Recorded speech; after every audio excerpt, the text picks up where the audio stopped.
मैं हूं अंकित अवस्थी। आप है मेरे साथ में एक बाजार की ऐसी खबर पर चर्चा करने के लिए जो काफी दिन से बाजार में छाई हुई है।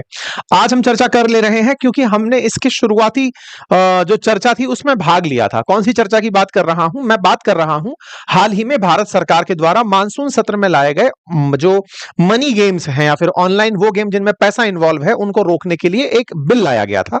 ऑनलाइन गेम्स के रेगुलेशन के लिए जो वो बिल लाया गया था, उस बिल से भारत में बहुत सारे ऐसे ब्रांड्स जिसमें से हमारी भारतीय क्रिकेट टीम का जो टाइटल स्पॉन्सर तक है वो तक बदल गया है। मतलब कहने का अर्थ यह है कि ऐसी कंपनियां जो भारत के अंदर क्रिकेट खिला रही थी, रमी खिला रही थी, पोकरबाजी कर रही थी, वो सारी चीजें जिनमें पैसा इन्वॉल्व था उनको रेगुलेट करने के लिए, उनको रोकने के लिए भारत सरकार द्वारा एक बिल लाया गया था। और इस पर हमने आपको एक सेशन भी प्रॉपर करके दिया था इसी चैनल के ऊपर आज से 5 दिन पहले, जिसमें बताया था कि ऑनलाइन गेमिंग पर सरकार ने बड़ा फैसला ले लिया है और ऐसे में क्या क्या होने वाला है उस पर चर्चा की थी। पर चूंकि जो कंपनियां ये सारे विज्ञापन करती थी या फिर इस तरह से खेल खिलाती थी, क्योंकि भारत के लगभग 45 करोड़ लोग इन खेलों में इन्वॉल्व थे, हजारों करोड़ का धंधा हो रहा था, भारत सरकार को भी लाभ हो रहा था टैक्सेशन के रूप में। बट अल्टीमेटली हो क्या रहा था कि इन सारी खेलों में जिन कंपनियों ने ये ब्रांड्स बनाए थे वो बहुत बड़ी बनती चली गई थी। बिलियन डॉलर्स के अंदर कंपनियों का साम्राज्य हो गया था। उनमें से एक कंपनी थी नजारा टेक्नोलॉजीज, जो कि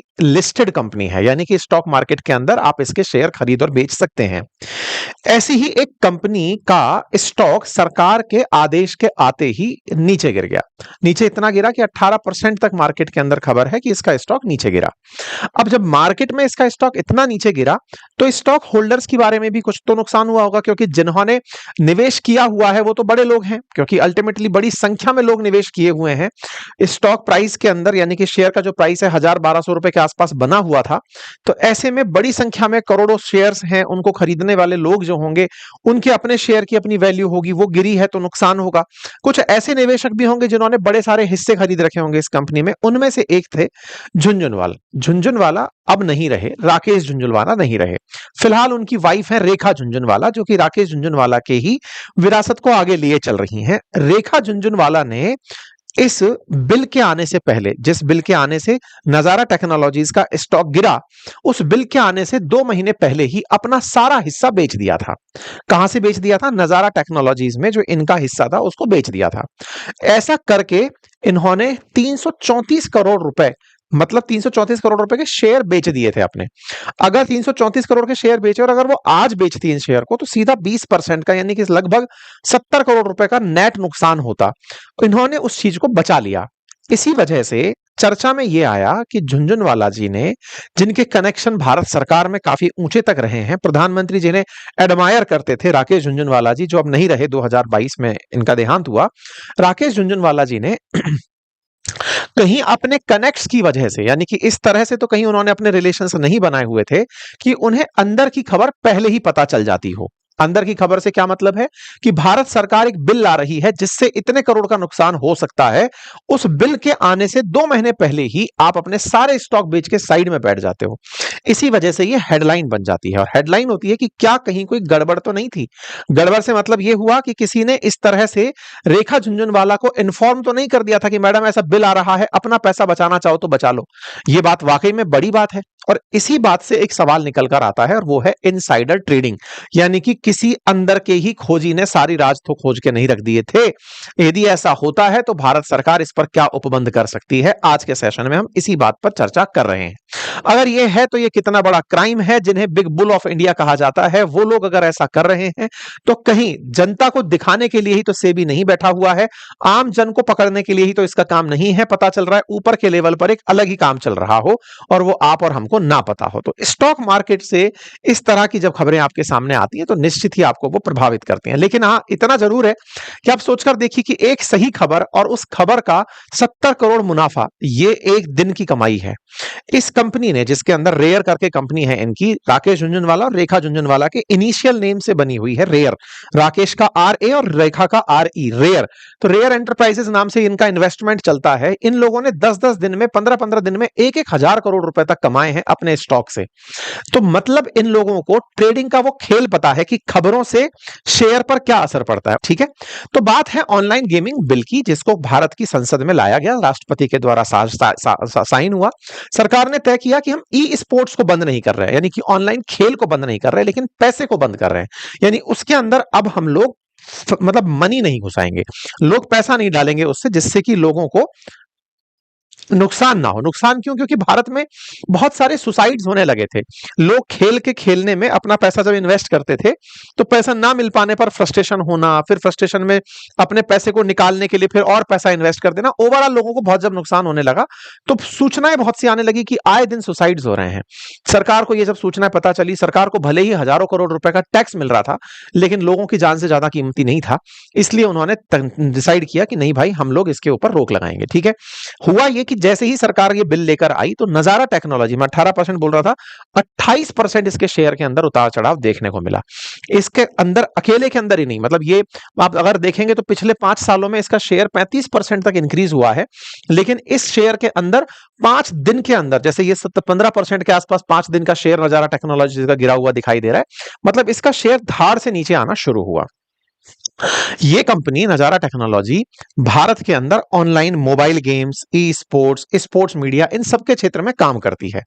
असल मायने में इस कंपनी के साथ में जुड़ी हुई एक कंपनी है मूनशाइन टेक्नोलॉजी, जिसमें नजारा टेक्नोलॉजी का 46% हिस्सा है। उस मूनशाइन के पास पोकरबाजी नाम का एक ऐप चलता है, जो कि एक तरह से पोकरबाजी का, आपने विज्ञापन भी कई जगह उसके लगे हुए देखे होंगे, बहुत सारी जगह कई सारे लोग इसका विज्ञापन भी करते हैं।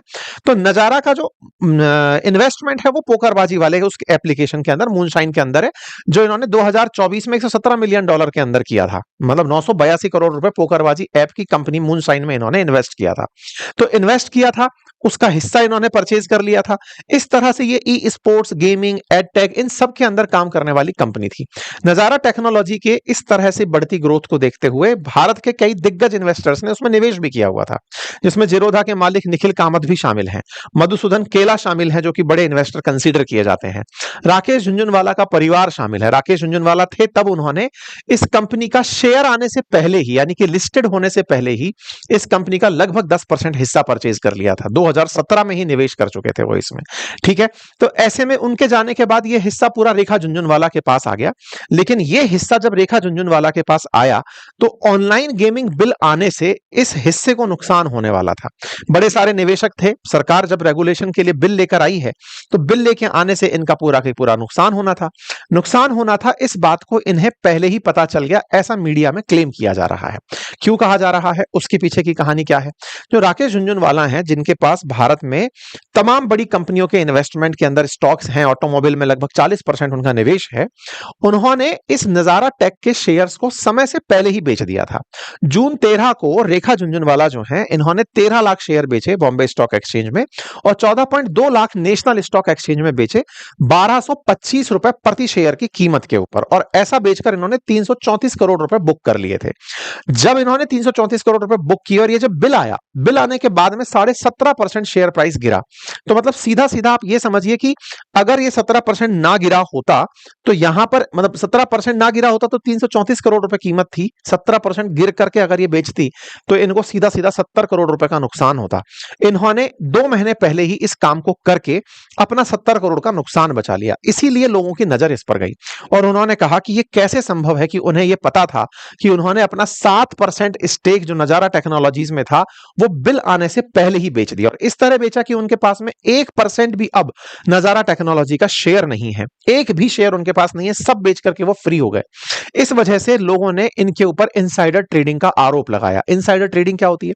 अंदर का ही कोई व्यक्ति आपको यह बता दे कि भाई साहब कुछ ऐसा होने जा रहा है, आप अपने शेयर्स को बेच दीजिए। ये बिल्कुल वैसे है, आपके घर के बगल में से सड़क निकलने जा रही हो, आपको पता है कि मेरा आधा घर टूटेगा, आपने बिना बताए किसी को अपना घर बेच दिया, आने वाले मास्टर प्लान में वहां से सड़क निकलेगी, आप पहले ही बेचकर निकल लिए, क्योंकि आपको पता है कि कल को अगर मेरा ये जगह मेरे पास रही तो इसका इतना नुकसान हो जाएगा। तो आपको खबर पहले ही मिल गई कि ऐसा होने जा रहा है। तो ऐसे ही इनको खबर पहले ही मिल गई थी कि कुछ ऐसा होने जा रहा है, और इसी इनसाइडर ट्रेडिंग की ऊपर डाउट किया जा रहा है कि इन्हें खबर अगर दी गई थी, ये तो बहुत कानूनी रूप से गलत है, ये कहीं से भी आ सकती है खबर। जनरली अगर ये खबर आई है तो ये सेबी से ज्यादा भारत सरकार के पास चाहिए। मैं आपको एक जानकारी देता हूं, आपने कभी देखा होगा ना कि जब बजट बन रहा होता है तो बजट बनाते समय फाइनेंस डिपार्टमेंट के जितने भी लोग बजट बनाने में बिजी होते हैं, उनके फोन उनको घर जाने नहीं दिया जाता, फोन उनके रखवा लिए जाते हैं। बजट बनते समय पूरी तरह से चाक चौबंद कर दिया जाता है उस पूरे एरिया को जहां बजट बन रहा होता है। क्यों?